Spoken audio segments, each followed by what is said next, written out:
Welcome back to In the Midst. Today's topic is going to be a little different, a little more personal. We're going to talk about living with fibromyalgia. So some of you live with this condition every day. Some of you know someone that lives with it. Some of you have never even heard this word before, and that's okay. So the purpose, I guess, of this is so you know you're not alone. Just to have some encouragement, support. Maybe if you don't have this, but you know someone that does, this might give you a little more insight to what they're dealing with, so you can be a little more understanding, a little supportive, just kind of, have a little more insight to what's going on. I don't know.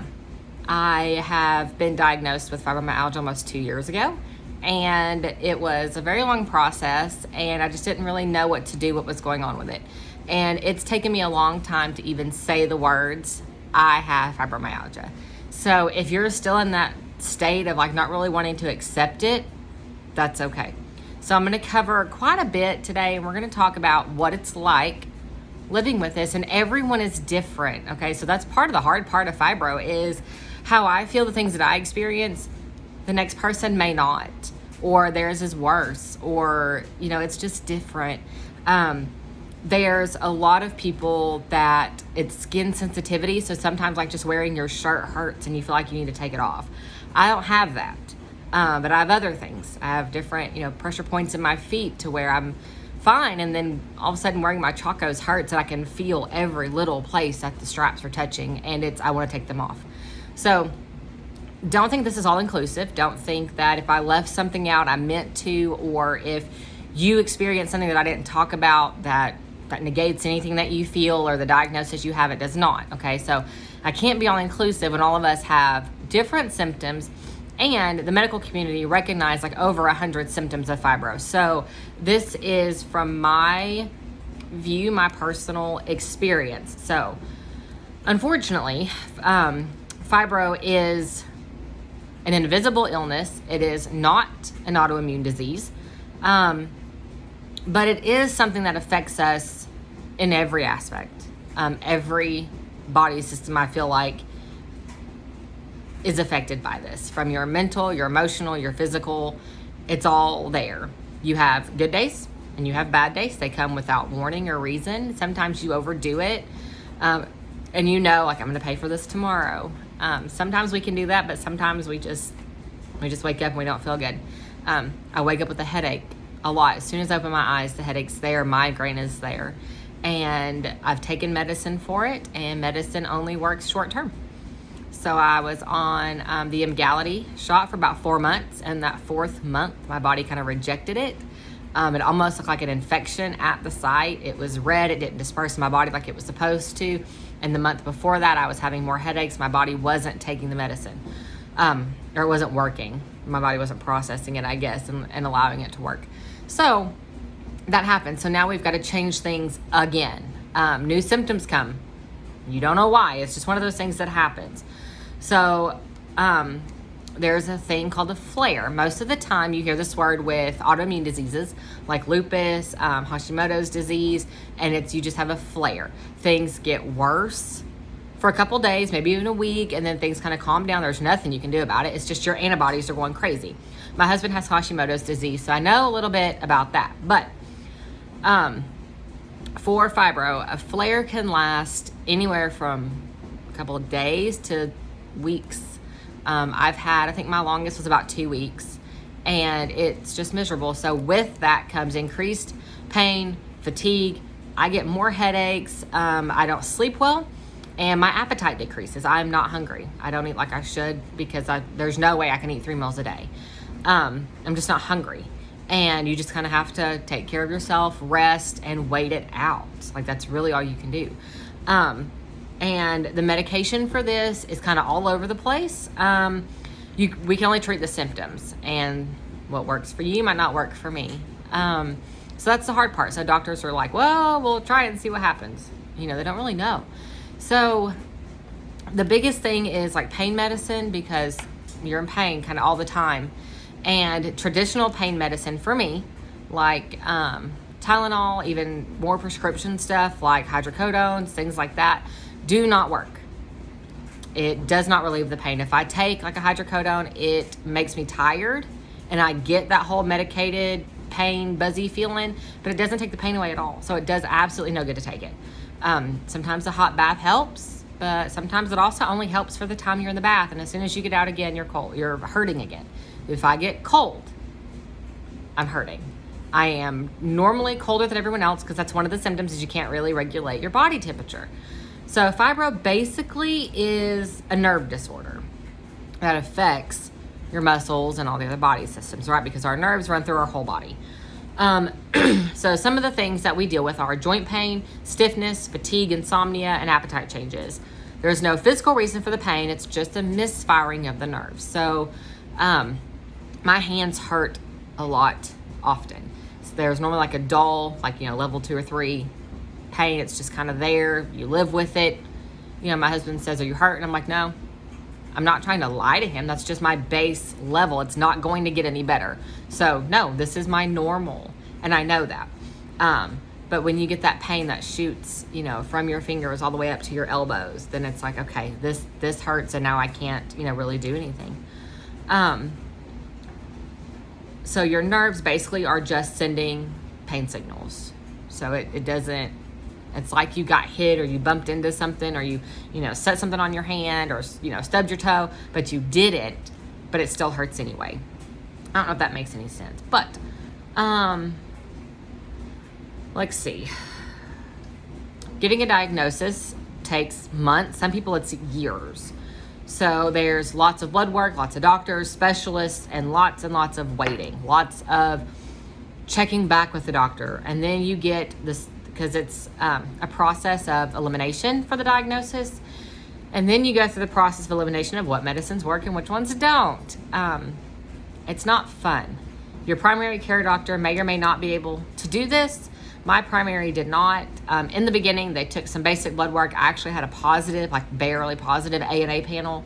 So they were concerned with rheumatoid arthritis and lupus and sent me to a rheumatologist. The rheumatologist did like a physical examination. My joints weren't red, tender, swollen, nothing like that. It was just widespread pain. It was muscles. And so he pretty much was like, "We'll do some stuff like your protein and your sed rates and all that jazz, but there's nothing I can do. You need to go back to your primary care." So he had just already ruled out anything. And a lot of you say that your rheumatologist is who takes care of your fibro. Mine did not. So I went back to my primary care. So at my primary care, they ran some more tests. My ANA at the rheumatologist was negative. So we're back to, okay, it's not autoimmune. So they did all kinds of stuff. Lyme disease and something else that they did. I don't remember what it was. But everything came back negative. So because everything had been ruled out, they went with fibromyalgia and started me on Cymbalta for medication, which helps with the pain. But Cymbalta is also in that anxiety antidepressant. Some people take it for sleep. It kind of has a lot of functions, but there were side effects that I couldn't live with. So there's that. So if you are in this process, I want to encourage you, don't quit. It's hard to go to another doctor to get more blood work, to have no answers again. I know that. Just keep doing it. Keep going, keep asking, keep a list of your symptoms and dates, any medications that you're on that worked, that didn't work, milligrams. Keep a record of all of those things, okay? Doctors generally have a good system and they keep all the records and they share stuff back and forth, but anything can get lost, okay? So just keep that for yourself, so you know. If you find out you're allergic to something, keep that in there because, your rheumatologist might not see you're allergic to it, and then the pharmacy might miss it, and it happens. So they're not perfect, we know that, and that's okay. So it's frustrating to be in pain with no explanation. And that wears you out, okay? I get that. But that is the reality of fibro. There's pain for no reason. Medicine may or may not work. And it feels like your body hates you. Like it really just does. It's hard that you're already exhausted from the pain, but yet you can't sleep. It feels like it's all in your head because nothing happened. There's nothing on the outside that says this is exactly where I hurt and why. There's not a break. There's not a rash. There's not a puncture. There's nothing there. And you kind of feel like you're losing it. But you're not. This is not all in your head, okay? Let's see. It's being cold all the time. Like I said, it is currently June. And here in East Tennessee, it's hot. I have a jacket with me all the time. I had a jacket over me at church last night. It's just part of it. I know that I'm generally going to be cold.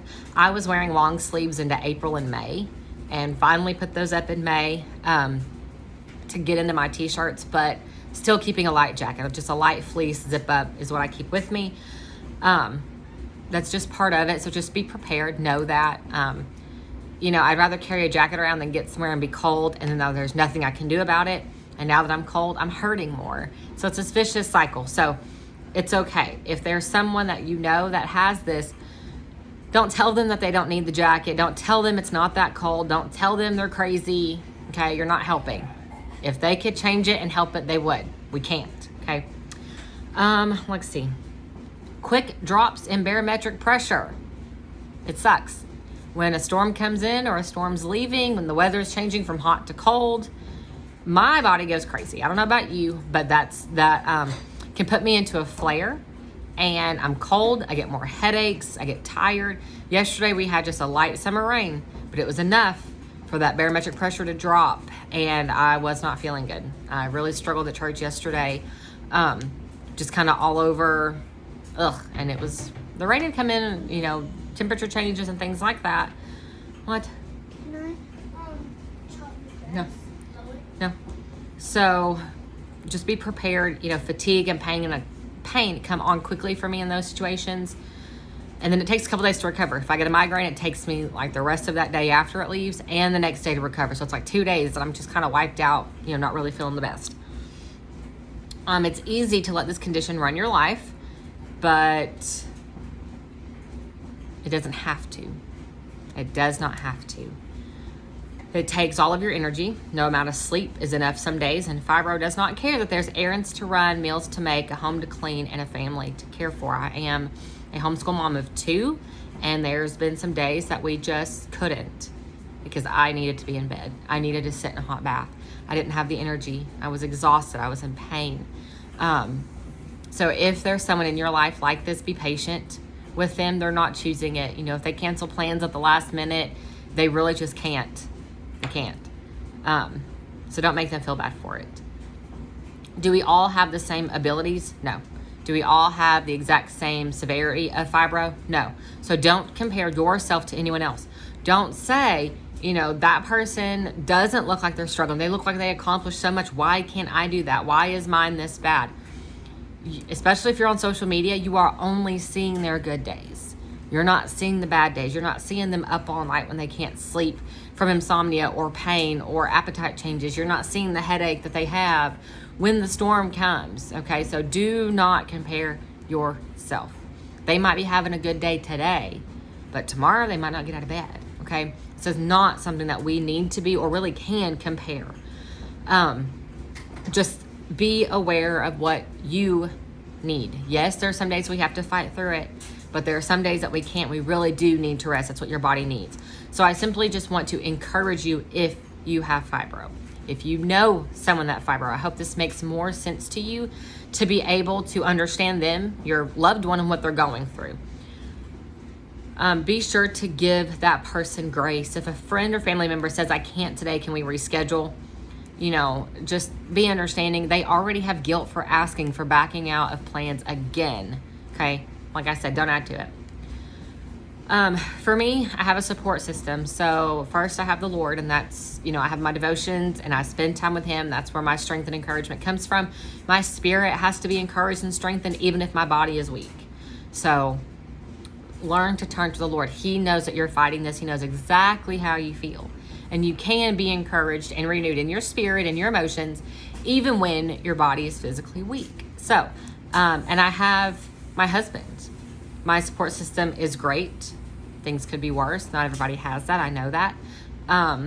But this is just a simple thought. I'm just wanting to share things with you. to help. So remember to give grace. If you're married, you need, what are you doing? Get out of the kitchen. No. If you are married, learn to vocalize what's going on to your husband. If you have kids with them, it's okay to say, Mom just can't today. I'm not feeling good. I can't. Apparently, I've learned that when my hands hurt really bad, I hold them a certain way. They're normally kind of drawn up, and this is just kind of how I sit, whether they're resting on my legs or the table or the chair, whatever. Apparently, I walk like that too, with my hands kind of balled up when they hurt. And my husband notices, and he'll say, your hands hurt. Are you okay? I can learn to hide the pain pretty well. So there's times that he can't tell, and especially if we're out with other people, because we don't want to be pitied and babied and everyone to be like, oh, I feel so bad for you. Okay, that doesn't help. We don't want to be the downer of the event, the party. Okay, but sometimes it happens. You're feeling great when you leave, and then while you're out, the pain increases for whatever reason. If you get stressed, then that probably increases your pain levels. I've noticed that for me.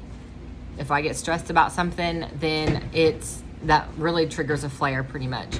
So if you are a woman, this affects you differently than it would your male counterparts. Most fibro diagnoses are for women in their 20s and 30s. I was 27 when I got diagnosed. So for us, that wonderful time of the month when your cycle comes is usually uncomfortable for most women, but it's worse if you have fibro.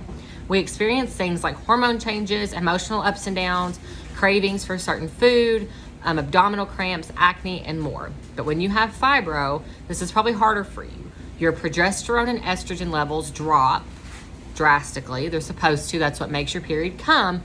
But a flare can also be triggered by those severe hormone changes. And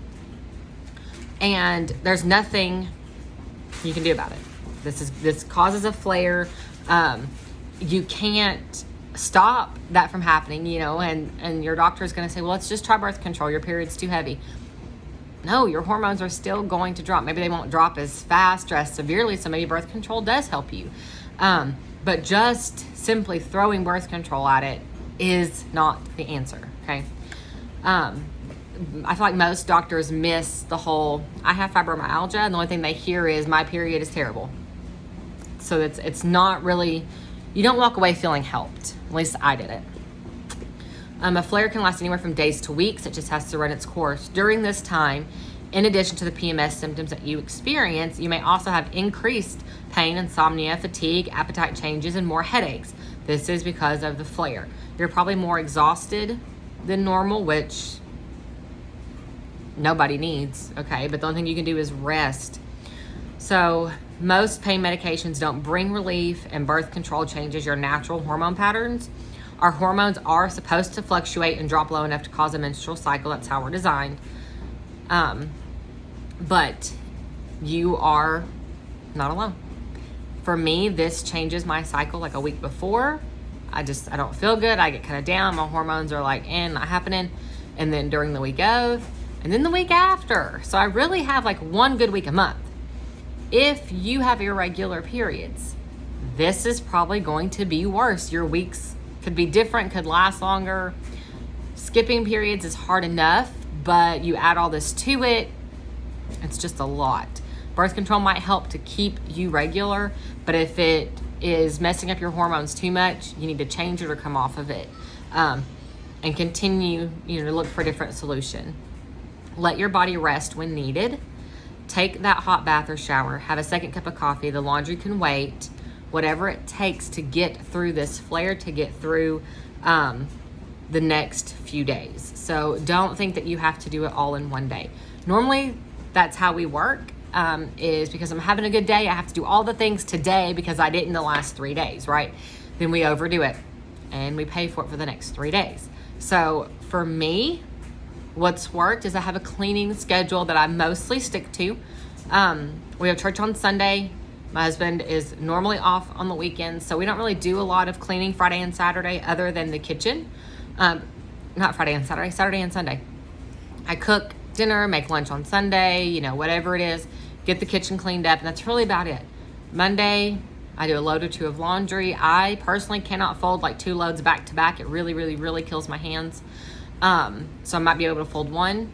I might be able to wait an hour or two and fold the other one, but I might have to wait till the next day. That's really hard for me. But I've learned that folded laundry, you know, doesn't mean that I'm perfect and have it all together, so it doesn't matter. You have to learn to give yourself grace. So we work on laundry, and I've recruited my kids to help. You know, they help clean bathrooms and they vacuum. My 13-year-old does his own laundry, so that's one less thing I'm having to fold and put up and deal with. So there's, you know, I have to recruit help. Monday, we normally don't do a whole lot. We're just coming off the weekend, especially during the school year, because, all right, we've got school. You know, let's get back in the swing of things. Tuesday, we do bathrooms. We have 2 bathrooms in our house. My kids pretty much do their bathroom, and I'll do mine. Wednesday, we dust. Thursday's floors. We vacuum, sweep, mop. I normally do 1 load of laundry every day if it needs it. So since we didn't do laundry Saturday and Sunday, I might have 1 or 2 that need done on Monday. You know, maybe one of my kids does theirs on Tuesday, Wednesday, whatever. Just kind of, I've given up the dream of all the baskets are empty. They're not going to be empty long. It doesn't matter. Just, does everybody have clean clothes? Okay, let's just keep the laundry going so it's not overwhelming. It's pretty much the goal. So that was Thursday's floors. Friday is bathrooms again. We clean the bathrooms right after the weekend and then right before the weekend, just to make sure they're clean, presentable all the time. Kitchen gets cleaned every night, and you know, the dishwasher gets ran and unloaded and all that, but I can't clean the entire house top to bottom every single day. I can't do it all in one day. It's just too much. So if you have fibro, I want you to know that it's okay to mourn. That might seem like a hard word, but it's really what you're doing. It's okay to mourn the health and abilities that you used to have. That seems like a lifetime ago. You seem like a different person. You remember when, you know, you were 20 and you could do whatever, and now you're 25, 30 and you can't. That's okay. Like I said, it took me a long time to accept my diagnosis.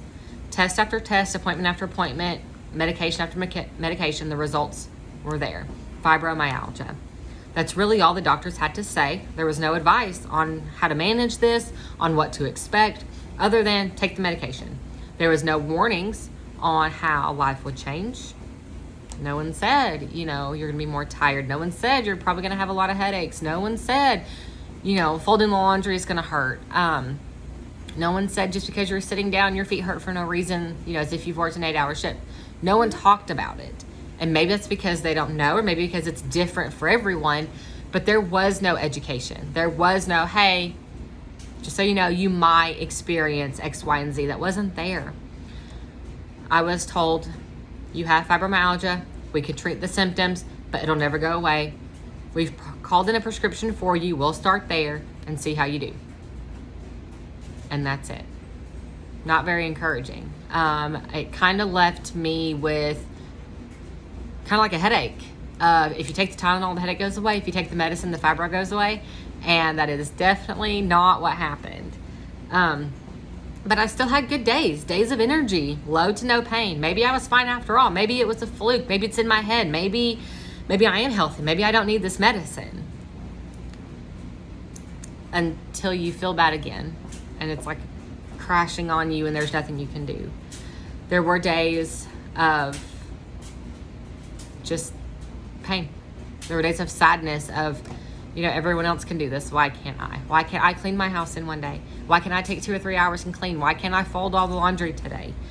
It was actually quite a few months before I had said I have fibromyalgia. And when I did, it sounded so foreign, almost made up.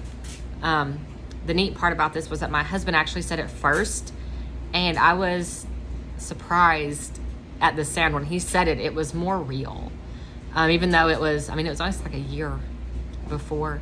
And he works HVAC, and he was working at a customer's house, and they got talking about something. And the man said that he had fibromyalgia, and my husband said, my wife has that too. And when he came home and he recounted this to me and he told me about it, I was like, wow, okay, like I really do. This isn't something, because no one else can see it. It's kind of like a headache. You know, I can say I have a headache and everyone's like, yeah, sure you do. It's like an autoimmune disease. You can't see it. So if I say I have Hashimoto's disease, they're like, yeah, but do you really? It's what my husband has.